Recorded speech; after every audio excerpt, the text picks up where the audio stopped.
Un faisceau de lumière électrique perce l'obscurité au-dessus des eaux calmes de l'océan Atlantique. Le Titanic se ferait tranquillement un chemin à travers les vagues, ses passagers endormis, quand soudain, une forme blanche monstrueuse se détache dans le faisceau lumineux. L'iceberg fatidique est sur le point de déchirer le flanc du navire légendaire. Nous sommes le 14 avril 1912, 2 jours seulement avant que quelqu'un ne prenne la photo d'un iceberg gigantesque à la forme elliptique plutôt inhabituelle. Il se trouve que cet iceberg s'est très probablement formé à partir de neige tombée il y a plus de 100 000 ans. Les chercheurs ont eu recours à des simulations informatiques pour déterminer son origine. Ils ont entré des données de 1912 et y ont ajouté quelques informations sur les vents et les courants océaniques. Ce qu'ils en ont conclu, c'est que l'iceberg faisait probablement partie d'un petit groupe de glaciers dans le sud-ouest du Groenland. De nos jours, il est possible de calculer les itinéraires de ces icebergs pour chaque année passée. Ainsi, le tristement célèbre morceau de glace était en route du Groenland vers une région plus au sud de Cornouailles.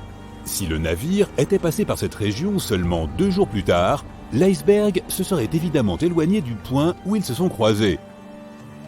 Au début, le poids de l'iceberg le plus connu du monde était de 75 millions de tonnes. Avec le temps, il a commencé à fondre lentement, et quand il a coulé le Titanic, son poids n'était plus que de 1,5 million de tonnes. Au moment de la collision, il avait probablement commencé à fondre depuis des mois. Mais c'était tout de même un vrai colosse.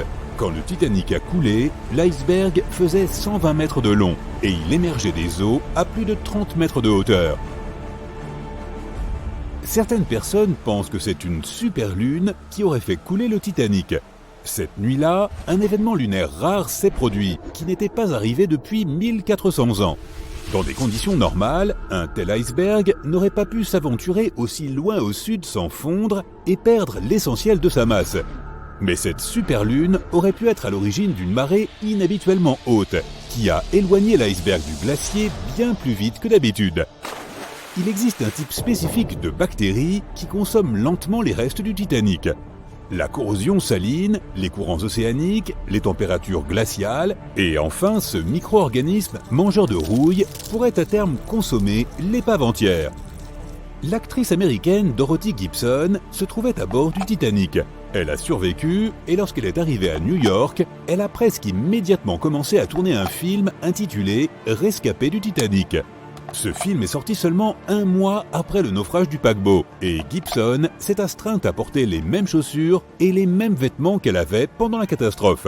Le film a connu un grand succès à l'époque, mais la seule copie connue de celui-ci a fini par être détruite dans un incendie. Une nouvelle intitulée Futility a été publiée 14 ans avant le naufrage du Titanic et elle semblait avoir prédit tout l'incident. L'intrigue était centrée sur un navire fictif au nom prédestiné de Titan, qui sombrait pendant sa traversée. Le Titan avait presque la même taille que le Titanic, et tous deux coulaient en avril. Et la raison en était, pour l'un comme pour l'autre, qu'ils avaient heurté un iceberg. Les 2 navires, réels et fictifs, étaient décrits comme insubmersibles, et tous deux disposaient pourtant du nombre de canaux de sauvetage légalement requis, qui, comme il s'est avéré plus tard, étaient loin d'être suffisants.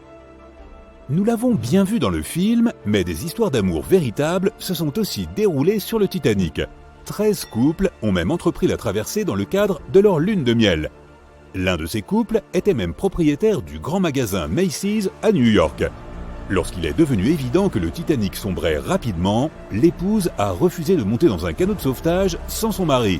Mais il ne voulait pas la rejoindre tant qu'il y avait encore des femmes et des enfants qui, selon lui, auraient dû partir en premier.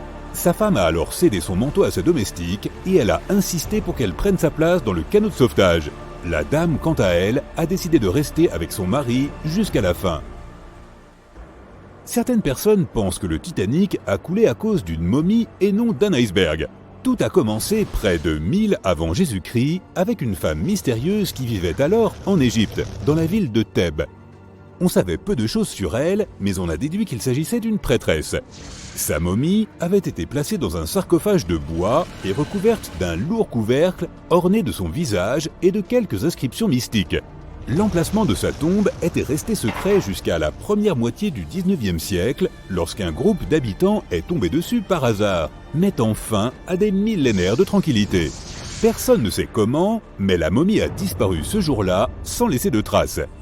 Quelques décennies plus tard, un groupe de riches amis anglais qui s'étaient rendus en Égypte a retrouvé le fameux sarcophage de cette momie, dont les yeux sombres semblaient contempler l'éternité. Ils ont décidé de l'acheter, mais l'acheteur a disparu la nuit même avant d'avoir pu conclure l'affaire. Tous les membres du groupe ont connu des accidents de leur côté. Le sarcophage est passé de main en main plusieurs fois, jusqu'à ce qu'il finisse, comme certains le pensent, sur le Titanic. Il aura fallu plus de 70 ans à un robot sous-marin pour retrouver les ruines de ce navire légendaire. L'épave repose à près de 4000 mètres sous la surface de l'océan Atlantique, scindée en deux moitiés. Pourquoi le paquebot s'est-il brisé? Personne ne le sait exactement. Certains pensent que c'est arrivé à cause de l'eau qui s'est infiltrée à l'intérieur lorsque le navire est entré en collision avec l'iceberg. La pression était si puissante qu'elle aurait fendu le Titanic en deux en commençant par la structure inférieure du navire. D'autres affirment que ce sont les rivets de la coque qui sont responsables. Ils avaient une forte concentration de scories métalliques, les résidus de la fusion. Et c'est quelque chose qui peut affaiblir le métal. Le navire présentait de nombreux défauts de manière générale, à commencer par sa conception. Les cloisons étanches n'étaient pas complètement scellées sur le dessus. Cela a permis à l'eau de circuler entre les compartiments et au final, de couler le navire tout entier. Le fer des rivets et l'acier de la coque ont été mis à rude épreuve à cause de leur forte teneur en soufre, des températures glaciales et des vitesses élevées. L'acier a éclaté et les rivets se sont détachés assez facilement. À cause de cela, le Titanic a coulé 24 fois plus vite qu'il ne l'aurait fait autrement. Et si le navire avait heurté l'iceberg de plein fouet, au lieu de le percuter de flanc, il serait probablement resté à flot. Comment se fait-il que les membres de l'équipage n'aient pas eu de jumelles? Cela les aurait sûrement aidés à repérer l'iceberg à temps et peut-être même à éviter la catastrophe. Mais les instruments d'optique du Titanic étaient enfermés dans un compartiment de rangement. Seul un membre de l'équipage en avait la clé, et il avait été transféré du navire juste avant son départ. Il a admis plus tard qu'il n'avait pas pensé à restituer cette clé, mais même sans jumelles, le navire aurait pu avoir le temps de changer de cap et d'éviter la collision si l'équipage avait été prévenu à temps. Et c'est là le problème, quelqu'un les avait bel et bien prévenus. Environ 1 heure avant l'incident, un navire qui était relativement proche du Titanic, le SS Californian, a envoyé un message pour les informer qu'il s'était stoppé à cause d'un champ de glace dense. Mais l'avertissement n'est jamais parvenu au capitaine du Titanic. Certains experts pensent que c'est parce que l'opérateur radio n'a tout simplement pas réalisé l'urgence. Et plus tard, le SS Californian a déclaré qu'il n'avait pas reçu d'appel à l'aide du Titanic en retour, car leurs opérateurs n'étaient pas en service. Certains estiment que l'équipage du Titanic aurait pu ne pas repérer l'iceberg à temps à cause d'une illusion d'optique. Les conditions atmosphériques de cette nuit-là auraient provoqué une super réfraction, ce qui aurait pu camoufler l'iceberg. Après tout, personne n'a réellement vu l'iceberg jusqu'à ce qu'il soit trop près du navire pour pouvoir en éviter la collision. Il ne s'est même pas écoulé 1 minute entière entre le moment où ils ont aperçu l'iceberg et le crash en lui-même. 37 secondes pour être précis.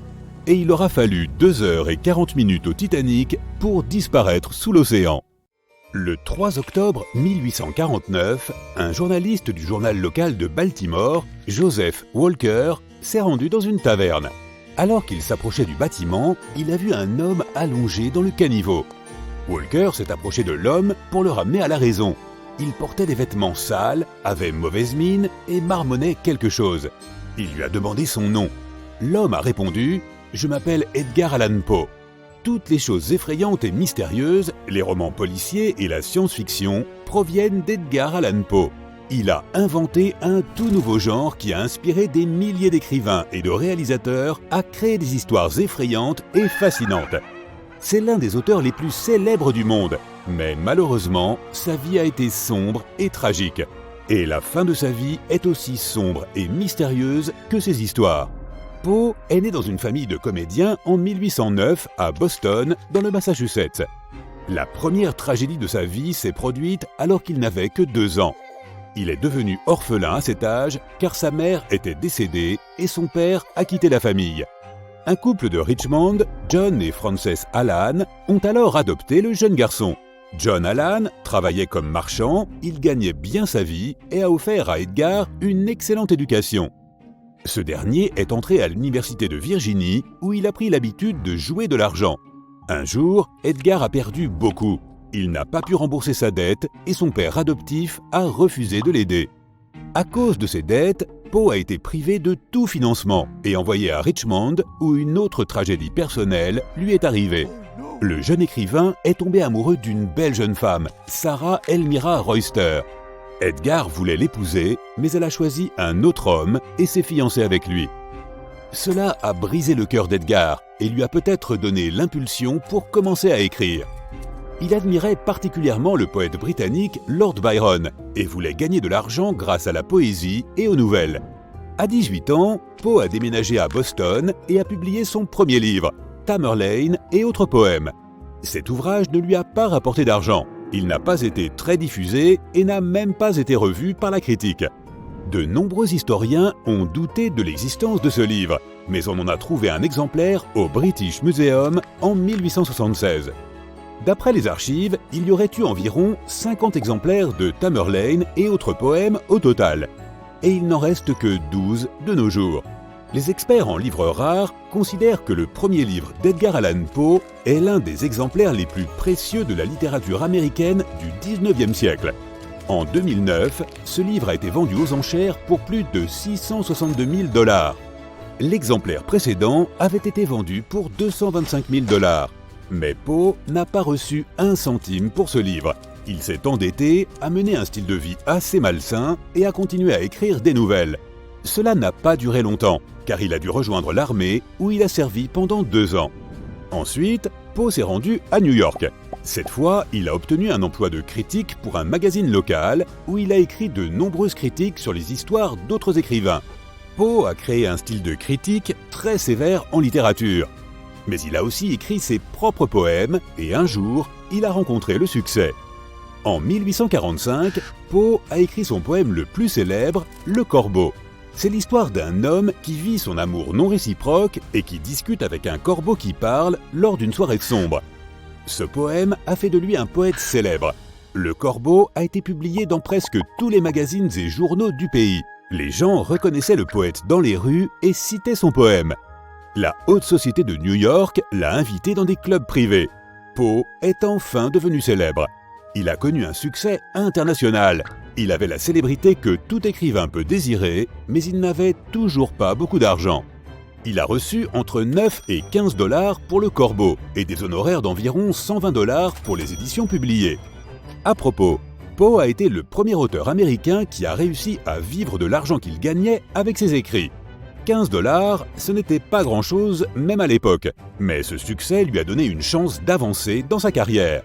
Mais même s'il a enfin commencé à gagner de l'argent, il avait toujours du mal à subvenir à ses besoins, sans parler de ceux de sa famille. De plus, comme il avait encore un tas de dettes, il a dû donner la plupart de cet argent aux gens à qui il devait de l'argent.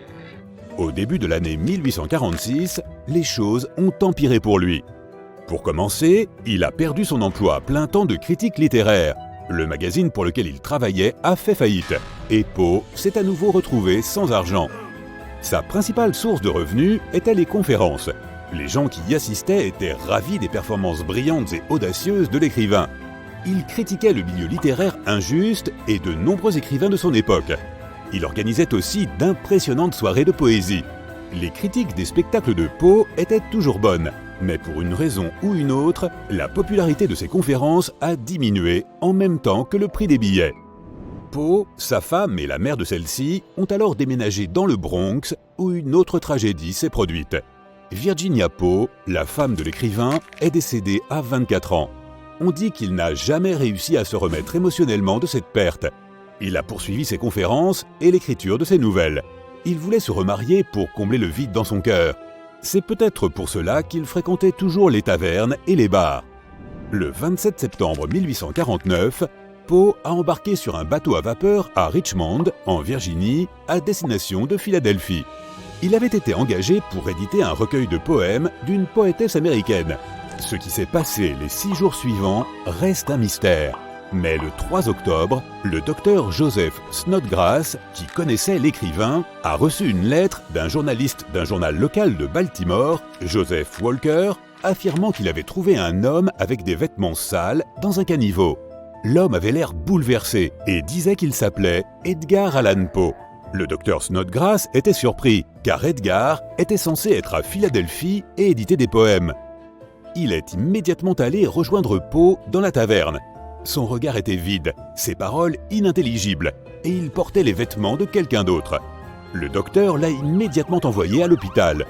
Poe n'a pas repris ses esprits. Il marmonnait toujours quelque chose d'incompréhensible et ne pouvait pas expliquer ce qui lui était arrivé. Le docteur John Moran est la seule personne qui a communiqué avec l'écrivain dans les dernières heures de sa vie. Le 7 octobre 1849, Poe est décédé. Le docteur Moran n'a jamais pu établir un diagnostic précis. Selon une certaine version, l'écrivain avait attrapé la rage. Au XIXe siècle, cette maladie était courante. Elle provoque de la confusion et des hallucinations. Mais il y a des incohérences dans cette version. Les personnes infectées par la rage ont généralement peur de l'eau. Or, Poe n'avait pas ce symptôme. Une autre version dit qu'Edgar a été attaqué par les frères de Sarah Royster Shelton qui ne voulaient pas que leur sœur épouse l'écrivain. Il aurait pu subir une blessure grave qui avait endommagé son cerveau. Mais pourquoi portait-il les vêtements de quelqu'un d'autre lorsqu'il a été retrouvé ? Edgar a crié le nom d'un certain Reynolds plusieurs fois lors de sa dernière nuit, mais cet homme n'a jamais été identifié. En 2006, des scientifiques ont analysé les cheveux de Poe et ont découvert qu'il avait un taux d'arsenic élevé, mais pas critique. Cette substance provoque des problèmes cardiaques et d'autres maladies, mais elle n'a pas été la raison principale du décès d'Edgar. De plus, l'analyse a montré que peu de temps avant le jour fatidique, le taux de mercure dans le corps de l'écrivain avait bondi de 264%. Le mercure peut provoquer des hallucinations et de la confusion, ce qui expliquerait le comportement étrange de l'écrivain. Ces métaux lourds étaient nocifs pour lui, mais ils n'ont pas été la raison de sa fin tragique. L'un des biographes de Poe a affirmé que quelqu'un avait peut-être détroussé l'écrivain près de la taverne où il a été trouvé. Il n'y a toujours pas d'explication exacte. La fin de la vie d'Edgar Poe semble aussi mystérieuse que ses œuvres littéraires. Malheureusement, l'un des créateurs des genres du policier, de la science-fiction et de l'horreur n'a jamais reçu de récompense à la hauteur de son mérite. Nous sommes en Angleterre, dans le village de Turville, en 1871. Dans une rue de ce village se trouve une maison particulière. Elle n'est pas différente des autres, mais beaucoup de gens restent devant et attendent quelque chose. Les portes de la maison s'ouvrent. Plusieurs adultes en sortent, ils ont l'air surpris et disent que toutes les rumeurs se sont avérées vraies. Une femme sort sur le porche et invite d'autres personnes à entrer. Tu en fais partie. Tu entres, tu te diriges vers la chambre et tu vois une fille de 11 ans qui dort sur le lit. Elle a l'air pâle et mince. Malgré les conversations bruyantes des gens dans la pièce, elle ne se réveille pas. Sa mère dit que cela fait 6 mois qu'elle s'est endormie. Tu quittes la pièce et les personnes suivantes entrent pour voir de leurs propres yeux la fille endormie. Ceci est l'histoire du sommeil le plus long de l'histoire. Le record appartient à une fille nommée Helen Sadler qui a dormi pendant 9 ans. Elle est née dans le village anglais de Turville dans la seconde moitié du 19e siècle dans une grande famille. Hélène était le 12e enfant de la fratrie. Ses parents n'étaient pas riches et travaillaient dur pour joindre les deux bouts. Ils ont appris à leur enfant à les aider dès leur plus jeune âge, et Hélène ne faisait pas exception. Quand elle a eu 11 ans, elle a quitté la maison pour travailler comme nounou dans une ville voisine. Alors qu'elle était loin de sa famille et entourée d'inconnus, Hélène a commencé à se sentir mal. Elle avait des maux de tête et ressentait une certaine somnolence. Ces symptômes sont devenus si graves que la jeune fille ne pouvait plus travailler correctement. Elle est retournée chez elle au village et ses parents l'ont envoyée à l'hôpital. Les médecins ne savaient pas comment l'aider car ils ne parvenaient pas à diagnostiquer son mal. Ils ont passé 18 semaines à essayer de guérir la pauvre fille, mais elle était toujours malade. Hélène a fini par être renvoyée de l'hôpital. Après être rentrée chez elle, elle a continué à souffrir de graves maux de tête et de somnolence. Elle se sentait de plus en plus mal. Et puis, un jour, elle s'est tranquillement allongée dans son lit et s'est endormie. Elle ne s'est réveillée qu'au bout de 9 ans. Pendant tout ce temps, la mère de la jeune fille s'est occupée d'elle. Elle lui a donné du lait et du thé. la fille endormie perdait du poids et de la force. Bientôt, tout le village a appris l'existence d'Hélène. Les gens ont commencé à venir chez elle pour assister à ce phénomène inhabituel. Ils la regardaient, essayaient de la réveiller et parlaient d'elle à leurs amis. La nouvelle de la jeune fille endormie s'est répandue dans tout le pays. Hélène est devenue une attraction. Des gens de toute l'Angleterre venaient voir la fille qui dormait depuis plusieurs années. Ils ont surnommé la maison où vivait la famille d'Hélène le chalet endormi. Des médecins et des journalistes y venaient. Un journaliste du Daily Telegraph a décrit que le corps de la fille était faible et mou. Ses pieds étaient glacés et ses lèvres étaient bleues. La respiration de l'enfant était à peine perceptible. Il semblait que la vie quittait lentement son corps. La famille de la jeune fille a reçu des dons pour les soins de la fille. Mais beaucoup de gens ont pensé que c'était de la comédie. Pour une raison inconnue, la mère n'a pas permis au médecin de rester longtemps avec Hélène. Certains ont dit que sa mère lui donnait des somnifères tous les jours pour ne pas la laisser se réveiller. Et puis, quelqu'un a affirmé qu'il avait vu une fille éveillée assise près de la fenêtre. De plus, la mère de la fille a rejeté la proposition des médecins de procéder à un examen médical dans un hôpital de Londres. Il est peu probable qu'on découvre toute la vérité à son sujet, puisqu'il n'y a pas eu de diagnostic officiel de la part des médecins. Il est possible que la fille soit tombée dans le coma ou ait souffert d'une autre maladie inconnue de la science au XIXe siècle. Il pourrait s'agir d'un trouble chronique du sommeil ou narcolepsie qui conduit à des excès de somnolence incontrôlables. Tu peux marcher dans la rue et avoir tellement envie de dormir que tu tombes par terre. Hélène a grandi dans une famille nombreuse et s'est habituée très tôt à travailler dur. Peut-être que la fatigue intense et le manque de sommeil ont provoqué cette narcolepsie. Quoi qu'il en soit, cette histoire s'est bien terminée. Un jour, Hélène Sadler s'est réveillée. Elle ne se souvenait pas de ce qui s'était passé et a été très surprise lorsque sa famille lui a raconté le rêve qui durait depuis 9 ans. La croissance de la jeune fille a été un peu ralentie et sa vue s'est détériorée, mais sa santé n'était pas en danger. Hélène s'est mariée et a eu 6 enfants. En 1911, à l'âge de 50 ans, elle est décédée. Intéressons-nous maintenant à l'histoire totalement opposée de la personne qui a établi un record de la plus longue durée sans dormir. En janvier 1964, Randy Gardner, un lycéen de 17 ans, a affirmé être resté éveillé pendant plusieurs semaines. L'expérience a commencé en décembre et s'est terminée en janvier. Et à la fin de cette période, il se sentait plutôt normal. Cet événement a été inscrit dans le livre Guinness des records et a permis aux scientifiques d'en apprendre beaucoup sur la structure du cerveau humain. Randy voulait mener un projet scolaire scientifique lié au sommeil. Il devait rester éveillé le plus longtemps possible et son ami devait s'assurer qu'il était toujours éveillé. Au début, tout s'est bien passé. L'ami de Randy tenait un journal où il notait les moindres changements dans le corps du sujet. Randy a tenu le coup facilement pendant les 2 premiers jours. Au bout de 3 jours, ses capacités cognitives et sensorielles ont commencé à décliner. Le 4e jour, Randy s'est senti malade. Il a marché dans sa maison et a reniflé des agrumes. L'odeur des citrons et des oranges l'a aidé à se débarrasser de cet état maladif. Pendant la journée, Randy jouait au basket et allait au bowling avec ses amis. Les soirées étaient ennuyeuses car il ne savait pas quoi faire. Mais malgré tout, Randy ne se couchait toujours pas. Au bout d'une semaine, Randy a montré d'excellents résultats au basket. Ses aptitudes physiques n'avaient pas changé. Son discours était clair et logique. À ce moment-là, les médias de tout le pays parlaient de Randy et de son expérience. Il est devenu une célébrité, et cela l'a aussi aidé à rester éveillé. Des scientifiques sont venus voir Randy. À l'aide de questions mathématiques, ils ont testé ses capacités intellectuelles. Et là, il a montré de mauvais résultats. Il était en train de résoudre un problème mathématique, mais il a oublié ce qui se passait et ce qu'il était en train de faire. Les scientifiques ont scanné son cerveau et ont enregistré les données de son activité. Puis, le 8 janvier 1964, à 2h du matin, Randy a battu le précédent record de temps sans sommeil. Il était resté éveillé pendant 264 heures. Les scientifiques ont placé des électrodes sur sa tête lorsqu'il s'est endormi et ont observé l'activité cérébrale. Randy s'est réveillé après quelques heures de sommeil pour aller aux toilettes. Ensuite, il s'est recouché et ne s'est levé qu'après 14 heures de sommeil. Il est retourné à l'école de très bonne humeur. Tout le monde était choqué. Il semblait que cette expérience a priori traumatisante pour le cerveau n'avait pas eu de conséquences négatives pour Randy. Il a continué à étudier comme avant, à jouer au basket et à passer du temps avec ses amis. Les scientifiques ont analysé les résultats des recherches sur le cerveau et ont découvert que le cerveau de Randy dormait légèrement pendant tout ce temps. On appelle cela des micro-sommeils. Et ce qui est curieux, c'est que la personne qui en fait l'expérience peut ne même pas remarquer qu'elle est techniquement en train de dormir. Plusieurs années ont passé et tout le monde a oublié cette histoire. Randy a grandi. Un jour, un journaliste s'est souvenu de l'expérience de Randy et l'a interviewé. Il a admis que l'expérience ne s'était pas passée sans laisser de traces. Pendant de nombreuses années, Randy a souffert de graves insomnies.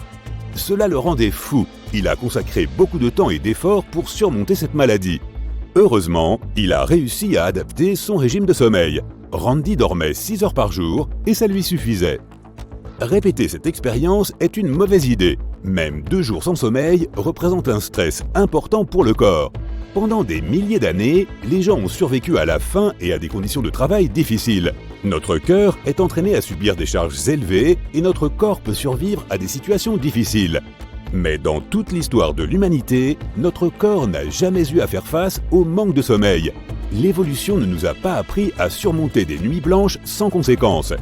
C'est pourquoi se priver de sommeil est si mauvais pour notre santé. Il y a des histoires au sujet de personnes ayant survécu dans le désert, dans la forêt amazonienne et sur des îles désertes pendant des semaines. Ces histoires nous montrent à quel point l'humain peut être résilient. Mais parmi ces nombreux cas, il y en a un qui va t'étonner. C'est l'histoire d'un homme qui a passé 3 jours à l'intérieur d'un navire tout au fond de l'océan Atlantique. Il n'avait ni bouteille d'oxygène, ni électricité, ni radio, ni nourriture. Mais il a survécu. Cela s'est passé en 2013, à bord d'un remorqueur qui naviguait le long de la côte nigériane. Ce matin-là, il y a eu une petite tempête. Le remorqueur tirait un navire transportant des cuves de pétrole. Tout à coup, une énorme vague est apparue. Elle s'est écrasée sur le navire et a rompu son câble. À 4h30 du matin, le remorqueur a chaviré. Son pont était complètement immergé, mais sa coque dépassait encore à la surface.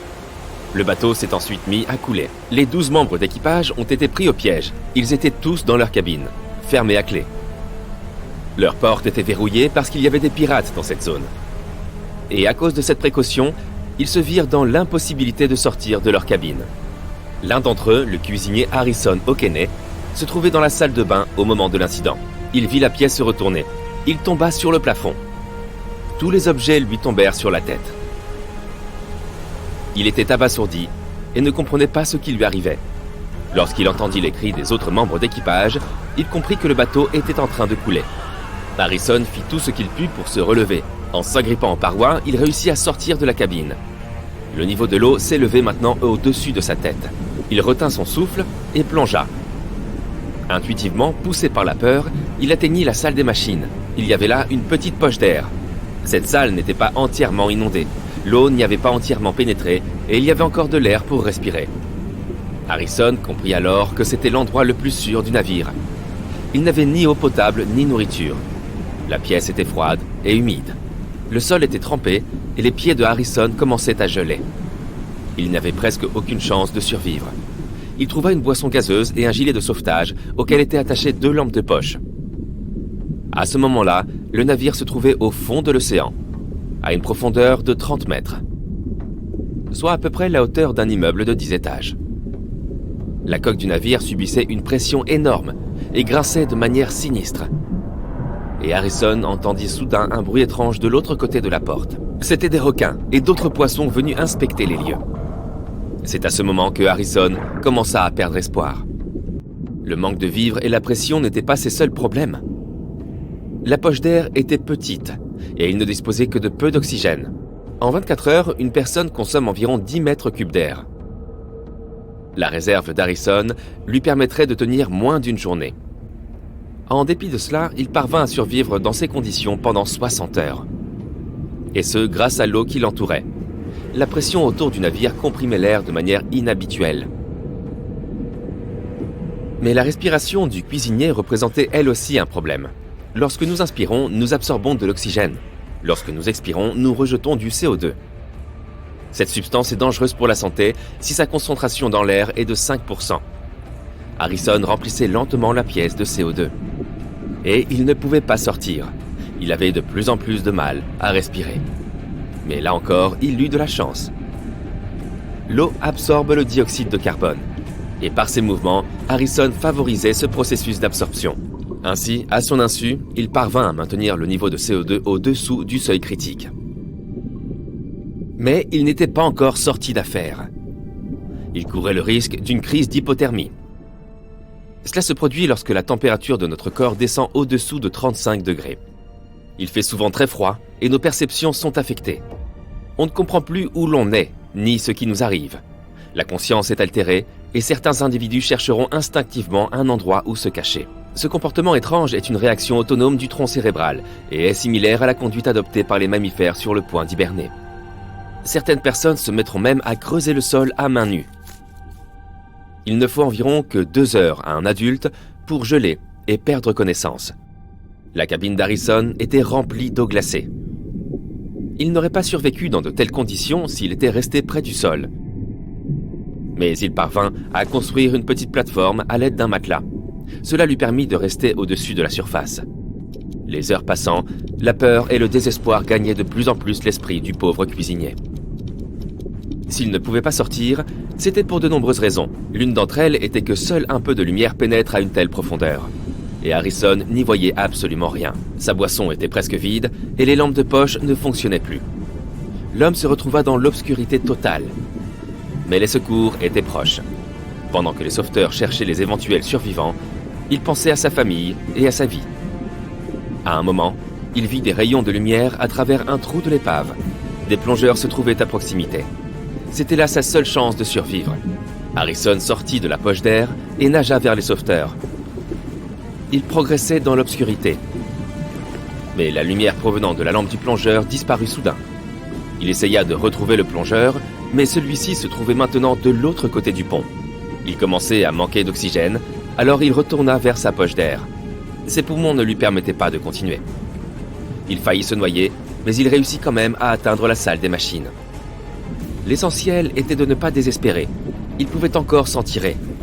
Après s'être reposé quelques instants et avoir repris son souffle, Harrison fit une deuxième tentative. Il sortit de la salle et vit les plongeurs. Il nagea vers eux en y mettant toutes ses forces. Le sauveteur ne vit pas Harrison. Alors notre cuisinier toucha sa nuque et attrapa fermement sa main.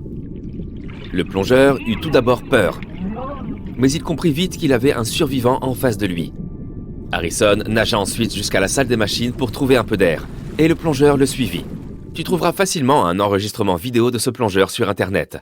Tu verras Harrison effrayé dans sa cabine refuge avec le sauveteur. Les plongeurs lui donnèrent un masque à oxygène.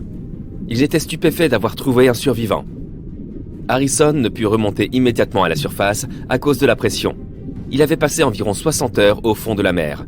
Il fallait donc qu'il remonte lentement afin que son corps s'habitue à nouveau à la surface. Par conséquent, les plongeurs le placèrent dans une chambre de décompression afin de réduire progressivement la pression externe. Puis, quand Harrison fut remonté, il vit les étoiles. Le cuisinier pensait n'avoir passé qu'une seule journée au fond de l'océan. Il fut donc surpris de découvrir qu'il était resté sous l'eau pendant 60 heures. En outre, il croyait que les autres membres de l'équipage l'avaient abandonné en quittant le navire. De nombreuses années sont passées, mais Harrison rêve toujours de cette poche d'air où il a failli mourir. Il lui arrive même de se réveiller en pleine nuit, convaincu que son lit est en train de couler au milieu de l'océan. Il est arrivé quelque chose de similaire au plongeur Michael Proudfoot en 1991. Il inspectait un sous-marin naufragé au large de la côte de Baja, en Californie. Pendant qu'il était sous l'eau, il cassa accidentellement son détenteur de plongée et n'eut plus accès à l'oxygène de ses bouteilles. Il ne pouvait pas remonter à la surface, se trouvant à une trop grande profondeur. Il n'aurait pas eu suffisamment d'air dans ses poumons. Par chance, il trouva une poche d'air à l'intérieur du sous-marin. Il s'y réfugia et attendit les secours. Il resta sous l'eau dans une obscurité totale pendant 2 jours. Il se nourrissait d'oursins et buvait de petites quantités d'eau chaude trouvées sur place. Et les sauveteurs finirent par le retrouver. Michael Proudfoot a été secouru et a survécu. Imagine que tu participes à un jeu télévisé et voici le dernier défi. Il y a 3 portes devant toi. Derrière l'une d'elles, il y a une voiture. Derrière les 2 autres, il y a une chèvre. Tu choisis une porte à ouvrir. Mettons que c'est la première porte. L'animateur de télévision, qui sait derrière quelle porte se trouve la voiture, ouvre une autre porte. Disons la troisième. Derrière celle-ci, il y a une chèvre. Ensuite, l'animateur te dit « Et maintenant, souhaitez-vous changer votre choix de porte ?» Penses-tu qu'il est dans ton intérêt de changer ton choix et de choisir la deuxième porte à la place de la première ? Tu as quelques secondes pour réfléchir et prendre ta décision.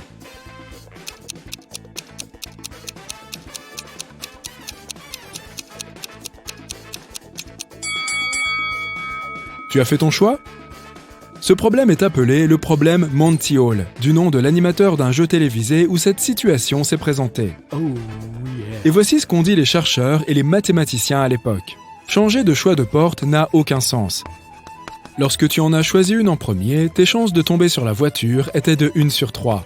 Quelle que soit la porte que tu choisis ensuite, tes chances sont les mêmes. Une fois que l'animateur a ouvert une autre porte, tes chances de choisir la porte avec la voiture sont de 1 sur 2. Mais quand on a posé cette question à Marilyn Vos Savant, la femme la plus intelligente de la planète, dotée d'un QI de 228, dans sa chronique du dimanche en 1990, elle a répondu « Oui, il vaut mieux changer de porte.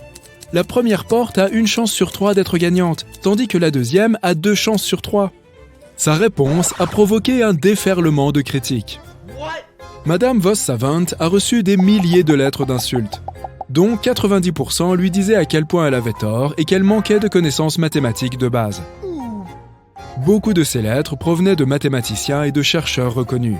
Marilyn a écrit une réponse à ces lettres, défendant sa réponse. Les 33% de chances de gagner lors du premier choix ne peuvent pas passer à 50%. Si tu n'es toujours pas convaincu et que tu penses que les probabilités changent après l'ouverture de la deuxième porte, envisageons tous les scénarios possibles. Il y a 3 portes, et la voiture peut se trouver derrière chacune d'entre elles avec la même probabilité. Donc, 3 scénarios sont tout aussi probables. La voiture est derrière la première porte, la voiture est derrière la deuxième porte, et la voiture est derrière la troisième porte. Maintenant, disons qu'il y a 2 joueurs. L'un changera de porte une fois que la porte avec la chèvre sera ouverte, tandis que l'autre s'en tiendra à son choix initial. Voyons maintenant ce qui se passe dans chaque cas. Mettons que la voiture est derrière la première porte.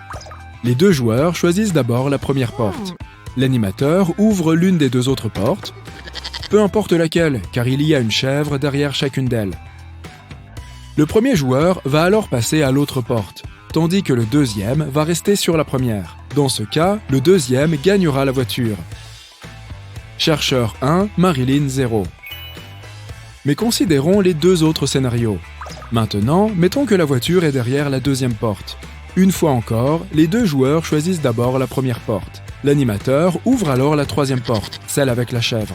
Le premier joueur change son choix et gagne, tandis que le deuxième s'en tient à la première porte et perd.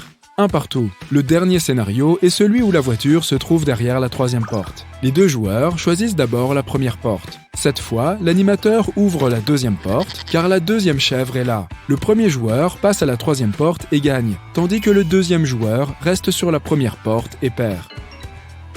Ainsi, tout joueur qui ne change pas de porte ne gagne qu'une seule fois sur 3, dans le scénario où il choisit la bonne porte tout de suite, ce qui arrive dans 1/3 des cas. En revanche, tout joueur qui change de porte ne perd que dans cet unique scénario, lorsqu'il choisit la bonne porte dès le départ, mais qu'il change d'avis ensuite. Mais il gagne dans les 2 autres scénarios, à savoir dans les 2 cas où la voiture se trouve derrière l'une des 2 autres portes. Madame Vos Savant a suggéré une autre façon brillante de modifier le problème pour le rendre encore plus clair. Imagine qu'il n'y a pas 3 portes, mais 1 million. La voiture est derrière l'une d'elles et tu dois faire ton choix. Mettons que tu choisisses la première porte. L'animateur ouvre alors toutes les portes, sauf la porte numéro 777 777. Toutes cachaient des chèvres. Donc la voiture est soit derrière la porte que tu as choisie au départ, soit derrière la porte numéro 777 777. Vas-tu changer ton choix ? Bien sûr. Lorsque tu as choisi la porte pour la première fois, tes chances de trouver la bonne étaient d'1 sur 1 million. Maintenant, lorsque tu fais un autre choix entre les portes 1 et 777 777, la première porte a toujours une chance sur 1 million. Mais la porte numéro 777 777 a accumulé les chances de toutes les autres portes qui ont été ouvertes. Le cas avec 3 portes repose sur le même principe, mais il est moins évident. Mais qui est cette femme brillante qui a ridiculisé la plupart des professeurs du pays? Marilyn Vos Savant est née le 11 août 1946 dans le Missouri. Elle porte le nom de famille de sa mère, qui apparemment l'avait prédestinée à être intelligente. Marilyn est une descendante du célèbre physicien Ernst Mach. Elle a passé son premier test de QI à l'âge de 10 ans et a obtenu un score de 228. À titre de comparaison, un adulte a un QI de 100 en moyenne.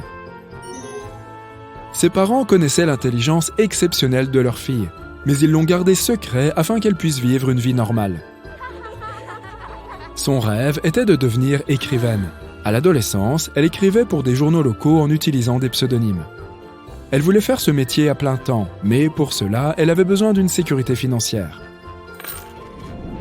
La jeune Marilyn a abandonné l'université après 2 ans car elle s'ennuyait et a commencé à investir. En 5 ans, ses investissements ont commencé à lui rapporter suffisamment pour qu'elle puisse se consacrer pleinement à l'écriture. En 1985, le livre Guinness des records a obtenu les scores de QI de Marilyn auprès de The Mega Society, une société ayant les scores d'intelligence d'1 million de personnes. Ils ont été publiés et cela a rendu Marilyn Vos Savant célèbre. Elle a reçu beaucoup d'attention de la part des médias. Un magazine Parade a écrit un article sur elle, et il a eu tellement de succès qu'ils lui ont proposé d'écrire sa propre rubrique.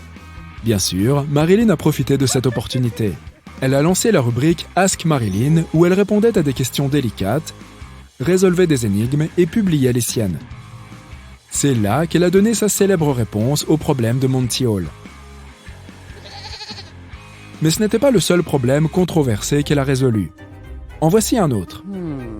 Une femme qui tient une animalerie a 2 nouveaux chiots, mais elle ne sait pas si ce sont des mâles ou des femelles. Il ne lui faut qu'un mâle, alors elle appelle un homme qui les examine, et il s'avère qu'au moins l'un d'entre eux est un mâle. Quelle est la probabilité que l'autre soit aussi un mâle? Prends un peu de temps pour réfléchir.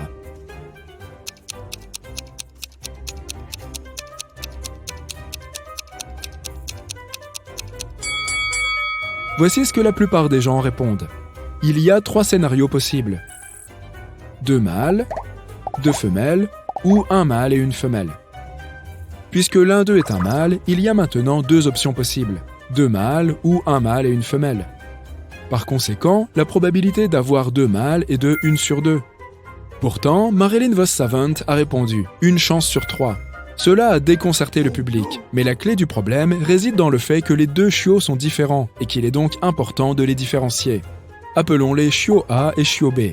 Maintenant, combien de combinaisons y a-t-il? Une combinaison possible est que les 2 soient des femelles. Une autre est que les 2 soient des mâles. Ensuite, A est un mâle et B est une femelle est une 3e combinaison. Et enfin, A est une femelle et B est un mâle en est une 4e. Il y a donc 3 combinaisons différentes où au moins l'un des 2 chiots est un mâle. Donc, lorsqu'on sait qu'au moins un chiot est un mâle, le fait d'avoir 2 mâles a une probabilité de 1 sur 3 de se produire.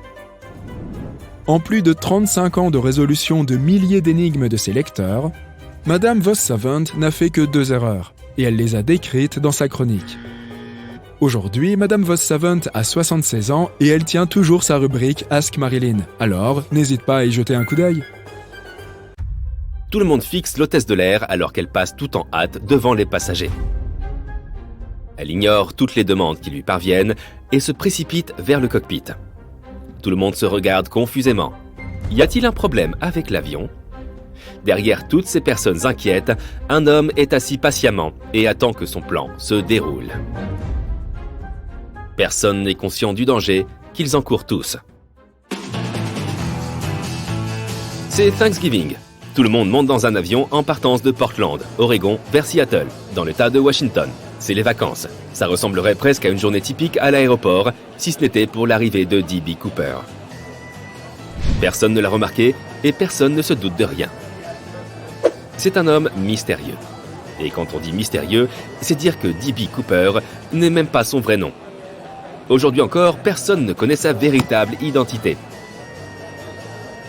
Tout ce que nous savons, c'est qu'il a acheté un billet sous le nom de Dan Cooper.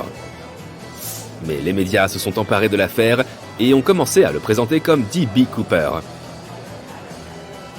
Et depuis lors, on ne le connaît que sous ce nom. Les témoins l'ont décrit comme un homme d'âge moyen, dans la quarantaine. Il portait un costume d'affaires sombre, avec un pardessus, une chemise blanche et une fine cravate noire. Le vol devait être bref, 37 minutes pour être exact. De sorte que personne ne s'est imaginé que quelque chose de terrible allait se produire. Cooper est monté à bord du Boeing 727, ne portant rien d'autre qu'une mallette noire et un sac en papier brun. À l'époque, il n'y avait pas de vérification des antécédents ni de scan des bagages par mesure de sécurité. Tu entrais simplement, tu prenais ton siège et puis basta. Il a stratégiquement pris place dans la dernière rangée et a commandé des boissons juste au moment où l'avion était prêt à décoller. Quelques minutes plus tard, le pilote annonçait qu'ils étaient prêts à appareiller.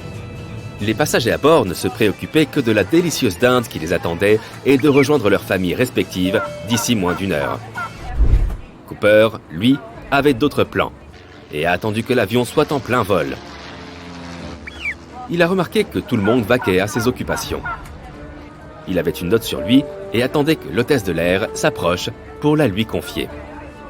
Son siège se trouvait directement derrière le sien, et une fois qu'elle s'est trouvée à proximité, il la lui a remise. Au début, l'hôtesse n'a pas fait grand cas de la note, pensant simplement avoir affaire à un dragueur lambda qui lui remettait son numéro de téléphone. Mais ensuite, il s'est penché vers elle et lui a dit de la lire. Son visage est devenu blanc. Elle était incapable de dire si c'était une farce ou s'il était sérieux. Mais elle l'a dévisagé et il n'a pas bronché. La note laissait entendre qu'il transportait une bombe dans ses bagages. Pour laisser partir tout le monde en sécurité, il exigeait qu'on lui remette 200 000 $ avant 17 heures.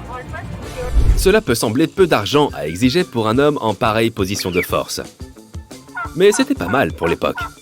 Aujourd'hui, cette somme équivaudrait à environ 1,4 million de $. Il a également demandé 2 parachutes avant de secours et 2 parachutes principaux à porter sur le dos. L'hôtesse de l'air a transmis le message au pilote qui a fait la demande par radio.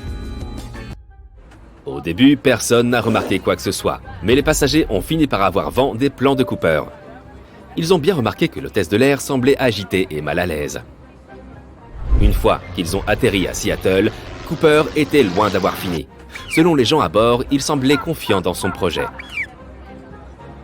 On lui a apporté l'argent et fait le plein de l'avion, afin qu'il puisse passer à la seconde étape de son plan. On lui a aussi apporté les parachutes qu'il avait demandés.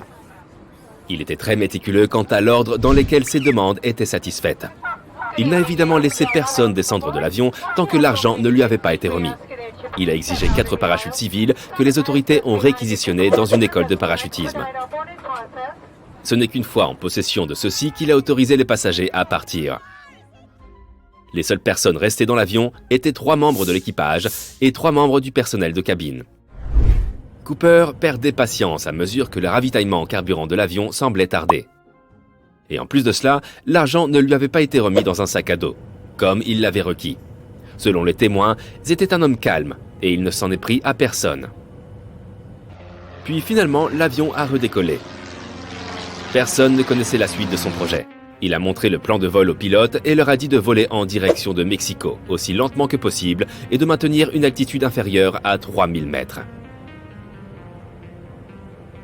Ce plan de vol était bien conçu, témoignant peut-être d'une expérience de l'aviation. Il leur a dit de laisser le train d'atterrissage déployé pendant le décollage, ainsi qu'en vol, et que la cabine devait rester non pressurisée. Son plan était en chemin, mais il y avait un autre problème. Cooper avait été informé que l'avion ne pouvait parcourir que 1600 km supplémentaires avec la quantité de carburant disponible. Cela signifiait qu'il n'aurait pas pu se rendre au Mexique. Après avoir longuement réfléchi, Cooper a décidé qu'il devait s'arrêter pour faire un autre plein de carburant. Ils ont décidé d'atterrir à l'aéroport international de Reno-Tahoe, dans le Nevada. Cooper savait que cela l'empêcherait de s'enfuir avec l'argent. Alors, il a dit à tout le monde d'attendre près du cockpit. Il se trouvait maintenant seul, là où les 35 autres passagers avaient été assis. Cela faisait seulement 4 ou 5 minutes que l'avion avait décollé de Seattle. Les pilotes ont reçu un signal d'alerte indiquant une chute de la pression interne. Un témoin se rappelle avoir vu Cooper attacher l'argent à sa taille pendant qu'il sanglait son parachute. Les membres du personnel lui ont demandé s'il avait besoin d'aide par l'interphone. Il a simplement répondu non, et c'est la dernière chose que Cooper leur a dite. Une fois que l'escalier escamotable a été déployé par la queue de l'avion, l'arrière de l'appareil s'est soudainement incliné vers le haut, mais le pilote était suffisamment expérimenté pour le maintenir à l'horizontale. Le personnel de bord n'a cessé d'avertir Cooper qu'ils étaient sur le point d'atterrir et qu'ils avaient besoin qu'il rabatte la porte arrière. Mais il ne répondait pas. Aucun membre de l'équipage n'est retourné voir où il était. Ils ont atterri en toute sécurité avec l'escalier toujours déployé. Les autorités se sont précipitées sur les lieux pour ratisser la zone au cas où il serait encore là. Mais après 30 minutes, il n'y avait aucun signe de lui. On peut confirmer que Cooper a sauté de l'avion en parachute dans la nuit noire, avec l'argent attaché à sa taille. Et depuis ce jour, Cooper n'a plus jamais été revu. On ne sait pas s'il a réussi à atteindre le Mexique. Et rien ne prouve qu'il ait survécu ou non. Une partie de l'argent portant les mêmes numéros de série que ceux qui lui avaient été donnés a bien été retrouvée à Washington, mais c'est la seule trace qu'il ait laissée. Soit il est parvenu à atterrir sans encombre, soit l'argent a été retrouvé quelque part et dépensé par le petit vénard qui est tombé dessus. Si Cooper avait survécu pendant tout ce temps, il aurait dans les 90 ans aujourd'hui, ce qui semble peu probable. Toutefois, l'affaire n'est pas demeurée une impasse totale. Au fil des ans, de nombreuses personnes ont conçu une véritable obsession pour D.B. Cooper, au point de venir se dénoncer eux-mêmes aux forces de l'ordre. Mais ces gens ne cherchaient qu'à attirer l'attention. Qui ne voudrait pas être le héros dans cette histoire? Les autorités ont même pensé qu'il aurait pu être canadien, puisque Cooper portait le nom d'un héros de bande dessinée qui avait pour habitude de sauter d'avion en marche pour échapper au danger. Tant de théories ont surgi de nulle part, mais rien n'était concluant. Il existe un célèbre portrait robot de Cooper, mais il est difficile de vraiment l'identifier. Cooper est devenu une célébrité, et même un héros pour certains. Des fans ont même lancé un CooperCon où les aficionados de l'homme mystérieux se réunissaient pour partager leurs théories et les prétendues preuves de sa survie. La vérité est que nous ne savons toujours pas. En 2016, les autorités ont décidé de ne plus poursuivre D.B. Cooper. Elles ont avancé que tout cela prenait trop de temps et qu'il s'agissait là d'une des enquêtes les plus exhaustives de toute leur histoire. Tout ce que nous savons, c'est que cet incident a changé à jamais notre façon d'aborder le transport aérien. Un patient de 28 ans s'est présenté à l'hôpital avec des symptômes inquiétants. Il a expliqué au médecin qu'il ressentait une gêne thoracique importante et qu'il toussait fortement depuis un certain temps. Le personnel médical a tout de suite su qu'il n'y avait pas de temps à perdre et lui a fait passer des radios. Bizarrement, les résultats n'avaient rien d'inhabituel. Le patient avait juste une masse dans ses poumons qu'il devait enlever le plus vite possible. Bien sûr, ce n'était pas la meilleure nouvelle pour l'homme, mais ce n'était sans doute rien que les médecins n'avaient pas vu auparavant. Mais ce premier avis a changé le jour de l'opération. Non seulement toute l'opération a été plus difficile que ce qu'ils avaient prévu au départ, mais la masse qu'ils ont retirée du patient avait une forme inhabituelle. Lorsqu'une petite sonde a été envoyée pour un examen plus approfondi, les médecins étaient perplexes. C'était un petit sapin. Les médecins qui avaient participé à l'opération pensaient que l'homme avait dû inhaler une graine, qui s'était installée à l'intérieur des poumons de l'homme. Après que la graine est devenue une jeune pousse, ces petites aiguilles ont commencé à endommager les tissus qui l'entouraient, ce qui a entraîné une gêne dans la poitrine et de la toux. Alors que l'histoire gagnait en popularité, les scientifiques se sont penchés sur cette histoire mystérieuse et ils n'ont pas été si facilement enclins à y croire, affirmant qu'elle était très probablement inventée. D'une part, la plupart des plantes ont besoin de beaucoup de lumière pour pousser. Or, il n'y en a pas dans un poumon humain. D'autre part, si c'était aussi simple, nous aurions tous des choses qui poussent dans notre corps. Après tout, les petites graines ne sont pas si difficiles à avaler ou inhaler. Ce n'est pas la seule histoire de plantes poussant dans un poumon humain qui a déconcerté les scientifiques. En 2010, un homme du Massachusetts a été hospitalisé après que son poumon s'est effondré. Là encore, ça n'a pas semblé prendre les médecins par surprise, aussi malheureux que cela puisse être, car le patient avait déjà des antécédents de problèmes respiratoires. Néanmoins, ils ont découvert une masse à l'intérieur du poumon de l'homme et l'ont immédiatement retirée. Ce qu'ils ont trouvé était tout aussi surprenant que le sapin. Un petit plant de petits pois. Seulement cette fois, les médecins ont suggéré que l'homme avait probablement mangé des petits pois pour le dîner et que l'un d'entre eux avait simplement pris le mauvais chemin et n'avait pas fini dans son estomac comme il aurait dû. Une fois qu'il a atteint ses poumons, le petit pois s'est mis à l'aise et a commencé à faire pousser des feuilles. L'explication est un peu plus complexe dans ce cas, mais elle reste plausible. Il s'avère que le morceau qui a été retiré du poumon de l'homme ne faisait qu'1 cm de long. Quelque chose de si petit ne peut pas vraiment être considéré comme une plante à part entière, mais la graine a tout de même pu pousser. C'est parce qu'une graine de pois peut germer même sans lumière. Elle le fait naturellement sous terre. La minuscule graine n'a pas besoin de lumière à ce stade, car elle a suffisamment d'énergie stockée en elle pour l'aider à pousser jusqu'au niveau du sol, où elle recevra alors la lumière du soleil dont elle a besoin pour continuer. En raison de leur relation avec le soleil, les plantes sont appelées autotrophes, ou organismes qui utilisent l'exposition à la lumière pour se nourrir. Beaucoup d'entre nous pensent que les plantes obtiennent leur menu quotidien de la terre, dans laquelle nous les plaçons, mais ce n'est pas suffisant. Les plantes ont besoin de la lumière du soleil, d'eau et des gaz présents dans l'air pour produire du glucose, la substance qu'elles utilisent pour se nourrir. Tout ce processus s'appelle la photosynthèse, et réalisé par toutes les plantes, les algues et même un tas de micro-organismes, comme les bactéries pourpres sulfureuses. Revenons maintenant à notre malheureux patient humain. S'il est vrai que la graine de pois a pu germer puisqu'elle contenait suffisamment d'humidité pour survivre, elle n'est pas devenue une plante de taille normale. Elle aurait besoin de la lumière du soleil pour cela afin que la photosynthèse puisse commencer. Cela ne veut pas dire que ce n'était pas dommageable ou dangereux. Beaucoup de médecins urgentistes ont des histoires similaires, comme celle de ces médecins de l'Essex, dont la patiente semblait initialement avoir perdu son dentier. La femme était âgée et avait déjà des problèmes de mémoire, si bien qu'ils ne l'ont d'abord pas vraiment prise au sérieux. Jusqu'à ce qu'on découvre que la femme avait aussi des problèmes respiratoires. Il ne leur a pas fallu longtemps pour faire le lien et comprendre que le dentier supérieur de la femme n'était pas entièrement perdu. Il était juste à l'intérieur de son corps. La femme l'avait avalé sans s'en rendre compte et il était resté coincé au fond de sa gorge, ce qui a également causé ses problèmes respiratoires. Toutes ces mésaventures ne sont toujours pas le fruit du hasard. Un Britannique voulait offrir à sa fiancée la bague de fiançailles de ses rêves, mais elle ne correspondait pas à son budget. Il a donc mis au point ce qu'il croyait être un plan astucieux. Il s'est rendu dans une bijouterie et a patiemment attendu que le bijoutier détourne son attention de la bague pendant une fraction de seconde. Dès que cela s'est produit, il a avalé la bague. Le bijoutier l'a remarqué et a appelé la police. Une fois sous les détecteurs de métaux, l'homme n'a pu qu'avouer le méfait. Le romantique rusé a été escorté dans une cellule où il devait, d'une façon ou d'une autre, rendre la bague à son propriétaire légitime. Ce n'est pas la seule raison pour laquelle des gens ont été surpris à avaler des bijoux. Un jour, une femme s'est présentée aux urgences en se plaignant de douleurs à l'estomac. Elle n'avait rien de particulier. Au contraire, c'était une femme d'âge moyen, à l'apparence soignée. Son examen clinique n'a rien révélé de suspect.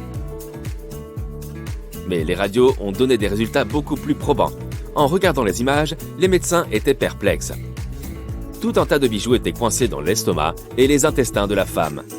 Le personnel médical l'a évidemment interrogé pour savoir comment les objets étaient arrivés là.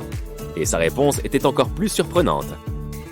Elle a dit qu'elle voulait garder ses bijoux à l'abri de son mari, qui selon elle, avait la mauvaise habitude d'offrir ses bijoux à d'autres femmes. Un autre médecin se souvient d'avoir eu un patient avec un bouchon de bouteille coincé dans la gorge. Le problème, c'est qu'il n'a même pas remarqué qu'il avait un objet étrange coincé en lui. Il a simplement été découvert lors d'un contrôle de routine. Heureusement, aucune opération chirurgicale n'a été nécessaire pour repêcher cet objet. Les médecins ont réussi à le faire sortir à l'aide d'un petit filet médical. Ils étaient curieux de savoir comment cet homme avait réussi à se coincer un bouchon de bouteille dans la gorge sans le savoir. Sa réponse a été aussi simple que déconcertante. Il se souvenait avoir bu de l'eau quelques jours auparavant, mais il ne trouvait plus le bouchon. Il a balayé l'affaire d'un revers de main et a vaqué à ses occupations. Parfois, les choses que nous faisons quand nous sommes jeunes peuvent revenir nous hanter des années plus tard. Une femme de 30 ans a appris cette leçon au péril de sa vie, lorsqu'elle s'est retrouvée aux urgences avec le nez bouché. Aucun médicament ne semblait l'aider, si bien qu'elle a décidé de se faire examiner par un professionnel. Une fois que les médecins ont jeté un coup d'œil, ils ont réalisé qu'elle avait des tissus enflammés dans le nez et quelque chose qui ressemblait à un corps étranger. Il semblait aussi que cet objet était là depuis un certain temps. Ils n'ont pas réussi à trouver ce que c'était. Alors, elle a immédiatement été emmenée en salle d'opération. Ce que les chirurgiens ont retiré ensuite a été examiné plus en détail. Et il s'est avéré que c'était une sorte de matériau ressemblant à du papier.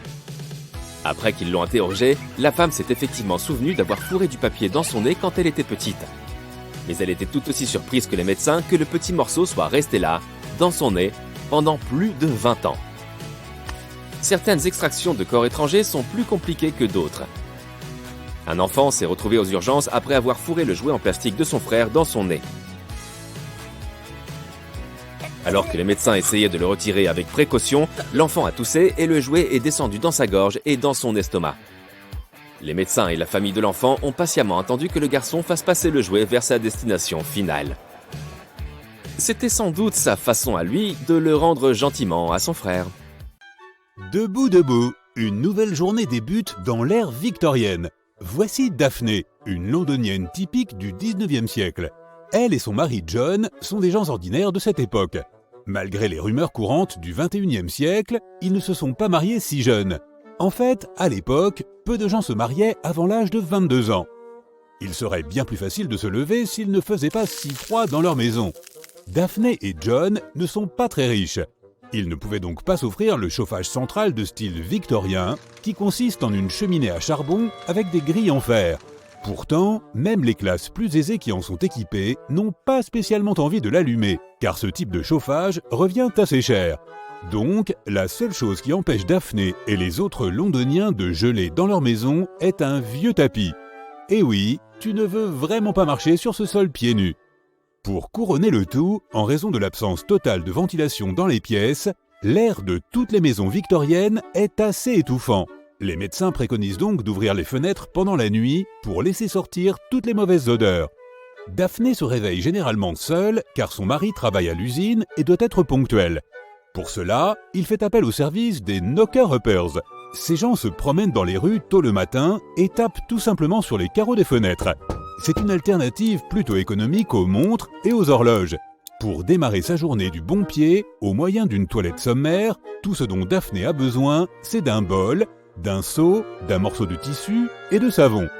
L'ingrédient principal est une cruche d'eau chaude pour rendre cette routine matinale plus agréable. De plus, le savon victorien ne mousse tout simplement pas dans l'eau froide. Une petite astuce, il est plus simple et moins frigorifiant de se laver le corps partie par partie. Quant aux soins cosmétiques, c'est évident, il n'y avait pas de salon de manucure. Mais même s'il y en avait eu, il n'aurait pas été très populaire auprès des femmes de la classe ouvrière. Des ongles roses et une peau douce étaient des signes d'oisiveté, laquelle n'était pas du tout au goût du jour. Au contraire, les dames nobles de l'époque victorienne avaient certaines règles pour leurs ongles. Pas de taches ni d'éraflures, les ongles devaient être ovales et aucune couleur n'était autorisée.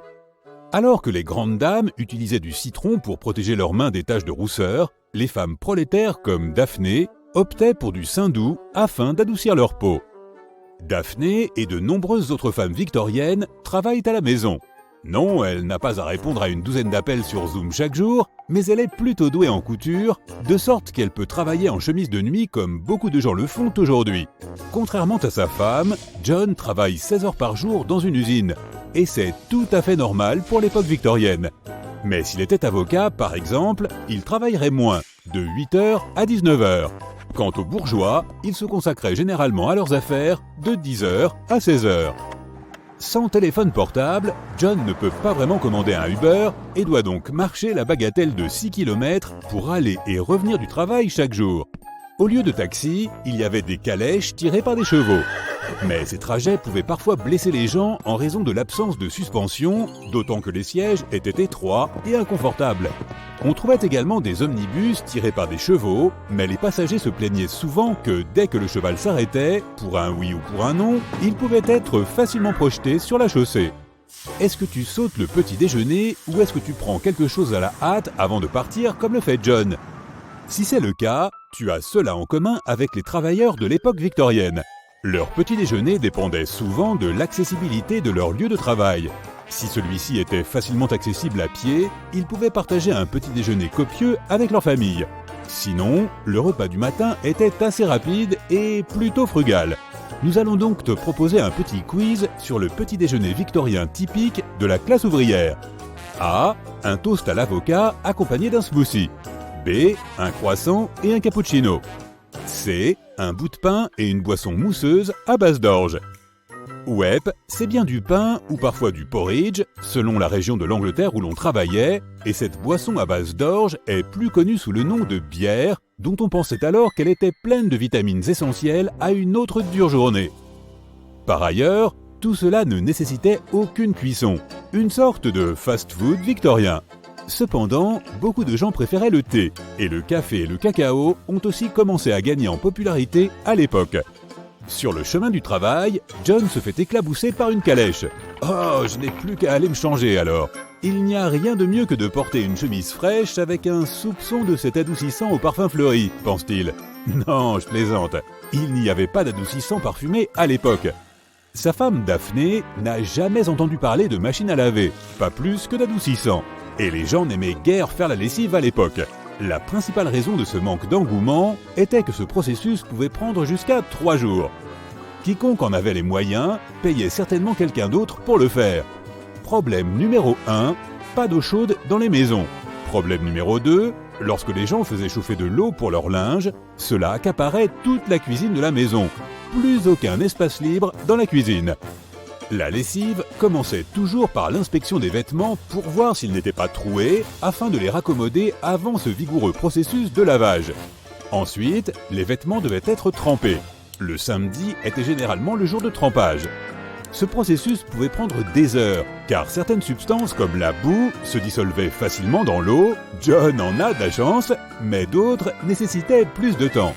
Le seul détachant disponible était la soude ménagère.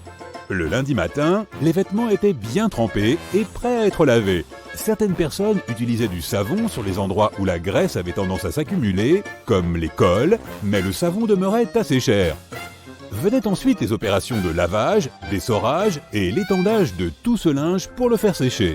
Au plus tôt, les vêtements pouvaient être réutilisés dès le mardi. Cette procédure s'applique au coton, les choses étant un peu plus difficiles avec la laine. Et imagine le lavage des vêtements délicats à l'époque, comme les corsets par exemple. Les corsets serrés, par ailleurs, n'étaient pas si populaires dans l'ère victorienne. Bien sûr, certaines personnes étaient alors convaincues qu'une taille de guêpe ne pouvait être obtenue qu'au moyen de l'usage répété de corsets très serrés. Mais les femmes ne les portaient pas par effet de mode. Les médecins de l'époque pensaient que le corset pouvait aider à conserver une posture saine et qu'il contribuait à maintenir les organes internes bien alignés. Daphné n'est pas une grande fan des corsets elle-même, mais elle pourrait en coudre un. À l'époque victorienne, la couleur des vêtements dépendait parfois de la lessive. Le fait est que les vêtements blancs pouvaient être bouillis et nettoyés bien plus facilement que ceux de couleur vive. Donc les plus jeunes portaient souvent du blanc pour enlever facilement les taches si nécessaire. Plus ils grandissaient, plus les couleurs devenaient présentes. Fait amusant, le rose, en tant que version plus pâle du rouge, lequel était considéré comme une teinte forte et masculine, était destiné aux garçons. Les filles préféraient plutôt les teintes bleues. Vers les années 1940, la tendance s'est inversée et le rose a commencé à être associé aux filles. Daphné fabrique aussi souvent ses vêtements roses et bleus et gagne environ 10 shillings par semaine, comme autant d'autres couturières. Avec cet argent, Daphné peut facilement s'acquitter d'un loyer hebdomadaire de 6 shillings. Le reste, elle peut le consacrer à l'achat de nourriture ou d'autres commodités essentielles. Avec 1 shilling, elle peut acheter assez de thé pour une semaine. 5 miches de pain coûtent environ 12 pence, soit l'équivalent d'1 shilling. Bonne nouvelle pour les végétariens, 12 pence permettent d'acheter environ 8 kilos de légumes. Un sac de charbon coûte environ 1 shilling. Tu comprends maintenant pourquoi Daphné et John n'ont pas de cheminée. Personne n'a envie de brûler littéralement son argent. De plus, pour 1 shilling, John peut se payer une nouvelle tenue, au cas où ses vieux vêtements n'auraient pas résisté à ce lavage vigoureux après que la calèche l'ait éclaboussé. Pour en revenir aux installations, qu'en est-il des toilettes ? Les premières toilettes publiques d'Angleterre ont été ouvertes en 1851 et elles ont même été présentées à l'exposition universelle de cette année-là. Les toilettes victoriennes avaient généralement des tuyaux en forme de S. Leur but était de tenir les odeurs à distance, car on pensait que les mauvaises odeurs étaient dangereuses pour la santé, sans parler du dégoût qu'elles suscitaient. Mais encore une fois, il s'agissait là d'un luxe. Les appartements ordinaires et les maisons rurales avaient des installations bien moins confortables. Désolé, Daphné préfère ne pas s'étendre sur le sujet. Le soir, il n'y a bien sûr pas de télévision, ni même de lumière électrique. dès que le ciel devient sombre, il n'y a aucun sens à rester éveillé. En fait, cela coûte même une jolie somme. Les bougies et l'huile pour les lampes n'est pas vraiment bon marché. Daphné a terminé une autre robe dans l'après-midi. Il est donc inutile de brûler une bougie. Allez, bonne nuit. Salut. J'ai récemment décidé de demander ma copine en mariage et je suis allé à la bijouterie. Alors que je choisissais une bague, le vendeur m'a raconté des histoires sur différentes pierres. Et l'une d'entre elles, la plus fascinante, était une légende expliquant pourquoi les membres de la famille royale n'achèteraient jamais de rubis. La rumeur dit que pour les monarques britanniques, les rubis portent malheur. Mais d'où leur viendrait une telle idée? Et comment cette superstition est-elle née? Personne ne le sait, mais beaucoup de gens l'attribuent à la reine Victoria.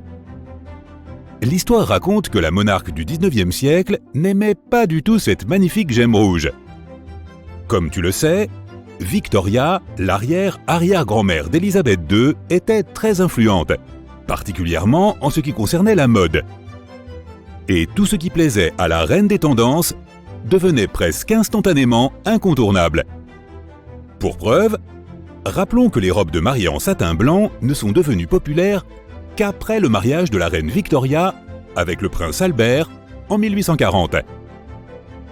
Avant cela, les mariés portaient toutes sortes de couleurs. La seule couleur considérée comme portant malheur était justement le blanc. Avant que Victoria ne change la donne, le blanc était associé à la malchance. Dans certaines cultures, comme en Inde, c'est d'ailleurs encore le cas. Et puisque la reine avait pu transformer si rapidement un mauvais augure en une coutume de mariage qui perdurerait pendant des siècles, il est tout naturel de penser qu'elle a fait la même chose, mais dans l'autre sens, avec les rubis. Après tout, Victoria n'en a pas porté lors de son mariage. Elle a porté des saphirs et des diamants. Mais d'où venait son aversion pour les rubis? Juste une préférence personnelle? Ou la peur d'une ancienne malédiction? Explorons les faits. La mère de la reine Victoria a célébré le mariage de sa fille en lui offrant ce que l'on appelle une parure de rubis. Une parure est un ensemble de bijoux assortis, comme par exemple des boucles d'oreilles et un collier. Comme son nom l'indique, celle-ci débordait de rubis.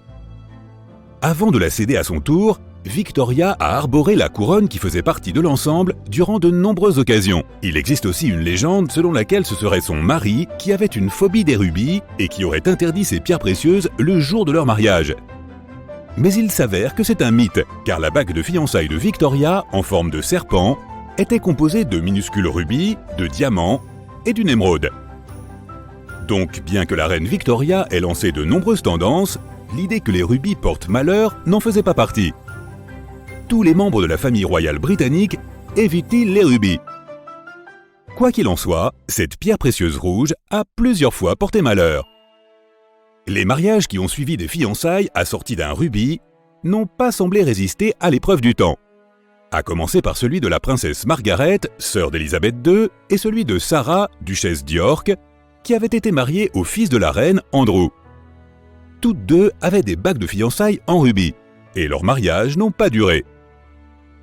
As-tu déjà entendu dire que dès que Marie de Teck a reçu sa bague de fiançailles en rubis, le futur marié a succombé à la grippe? Mais ne cédons pas trop vite à la superstition. Il n'y a aucune preuve que Marie ait reçu une bague, de quelque nature que ce soit, lors de ses fiançailles. Sa mère, la princesse Marie-Adélaïde, cousine de la reine Victoria, a bien reçu une bague en rubis. Son mariage a subsisté, mais il s'agissait plutôt d'un cas de figure où Marie s'est rabattue sur un prétendant en l'absence de meilleures options. Pas exactement une histoire d'amour passionnelle. Penses-tu que la pierre précieuse était en cause? Et qu'en est-il de toutes les autres mariées malheureuses avec des rubis au doigt? Si nous cherchons des exemples de mariages malchanceux dans la monarchie britannique, la première personne qui vient à l'esprit est Henri VIII. Sur les 6 épouses d'Henri, 2 auraient eu des rubis. Anne de Clèves portait ce qui ressemblait à une bague en émeraude et rubis sur le portrait qui a convaincu Henri de l'épouser. Malheureusement, la vraie Anne s'est révélée moins séduisante. Et Henri a donc ordonné l'annulation de leur mariage l'année suivante. Toutefois, lorsque l'on sait ce qui est arrivé aux autres épouses d'Henri, on peut dire que la bague en rubis a porté chance à Anne. Mais la deuxième femme à porter la bague, Catherine de Howard, n'a pas eu autant de chance. Voilà qui réfute la théorie. Maintenant, réfléchis à la chose suivante. Beaucoup des pierres qui ornent ces bagues de fiançailles proviennent de couronnes. Sans surprise, la famille royale possède toutes sortes de coiffes ornées de bijoux. Des couronnes sophistiquées, des tiares plus petites et celle avec le plus grand rubis non taillé du monde, le rubis du prince noir. Tu n'as peut-être jamais entendu ce nom, mais tu l'as certainement déjà vu. Imagine le roi ou la reine d'Angleterre et la grande couronne sur sa tête, celle qui ressemble à un chapeau de fourrure bouffant. C'est ce qu'on appelle la couronne impériale d'apparat, et c'est probablement la raison pour laquelle tu dessinais cette forme de couronne quand tu étais enfant. Celle avec cette énorme tache rouge au milieu. Eh bien, il s'avère que cette tache est un rubis. Oui, il est aussi gros que ça, environ 5 cm de large et pesant 170 carats. C'est presque le poids d'une balle de golf, ce qui ne serait pas si impressionnant si nous ne parlions pas d'une pierre précieuse. Ce célèbre rubis historique n'est pas exactement un rubis. C'est une spinelle, mais nous n'allons pas entrer dans les détails géologiques. Il a été nommé d'après Edward de Woodstock au XIVe siècle.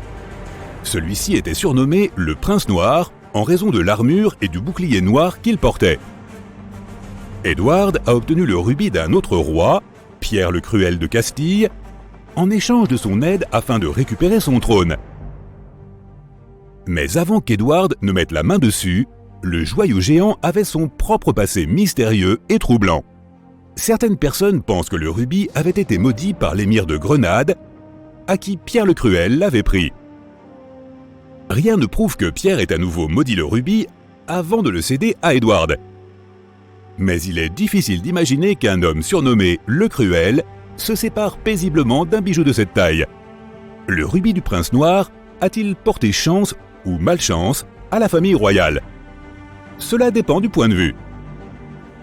Henri V portait un casque incrusté de pierres précieuses qui comprenait le rubis du prince noir lorsqu'il combattait en France en 1415. Un jour, il reçut un violent coup sur la tête. Pire encore, il faillit perdre son joli casque. Quelle poisse! Mais il a survécu. Et il a gardé son casque ainsi que le rubis. Pas si malchanceux finalement. Richard III aurait porté le rubis du prince noir lorsqu'il était à Bosworth Field en train de se battre contre Henri Tudor vers la fin du même siècle, en 1485. Et tout ce qu'on peut dire, c'est qu'il n'a pas eu tellement de chance. Donc oui, cela indique plutôt que le rubis porte malheur. Mais ce n'est qu'une rumeur. Peut-être qu'il ne le portait tout simplement jamais. Et maintenant, réfléchis à ceci. Ce rubis se trouve aujourd'hui au beau milieu de l'une des couronnes les plus reconnaissables de l'histoire. Et comme nous l'avons dit, beaucoup de bagues de fiançailles royales comportent des bijoux qui ont déjà orné des couronnes. Imagine ce qui se passerait si une future princesse disait à son prince charmant qu'elle aimerait avoir un gros rubis scintillant. Le plus gros qui existe, le rubis du prince noir. Si tu as lu Roméo et Juliette, tu sais qu'il n'est pas facile de décourager l'amour jeune. Et quand il s'agit de familles royales qui ont tendance à épouser des membres de l'aristocratie d'autres pays, un tel refus pourrait même constituer un faux pas diplomatique. Ne serait-il pas préférable d'éviter toutes ces complications en concoctant un petit mythe? Le roi pourrait alors dire à son fils en mal d'amour « Je sais qu'elle aime les rubis et j'adorerais le lui donner, mais ne t'ai-je pas parlé de la terrible malédiction ? Si tu l'aimes et que tu veux qu'elle soit en sécurité et heureuse, tu dois t'assurer qu'elle ne portera jamais ce rubis. Ou peut-être que les tendances ont simplement changé avec le temps. Adieu les rubis, bonjour les diamants. Et ce changement pourrait avoir été opéré exprès. On considère aujourd'hui les diamants comme la pierre de fiançailles par excellence, mais il n'en a pas toujours été ainsi. Avant 1940, seulement 10% environ des futurs mariés recevaient une bague de fiançailles en diamant. Qu'est-ce qui a changé ? Eh bien, certains experts pointent du doigt une campagne publicitaire du diamantaire De Beers qui a associé ces pierres à l'amour. Et apparemment, ça a marché. Mais les membres les plus superstitieux de la famille royale ne jurent que par les preuves. Si les rubis sont synonymes de mariage éphémère, alors les diamants sont éternels. Comme le prouve le mariage long de 15 ans de Camilla et Charles, et celui de Sophie et Edward qui dure depuis 20 ans. La reine Elisabeth elle-même avait une bague de fiançailles en diamant, et elle et le prince Philippe ont été mariés pendant plus de 70 ans. Bref, à toi de décider si c'est à cause de l'histoire ou simplement d'un effet de mode que la famille royale britannique a renoncé aux rubis.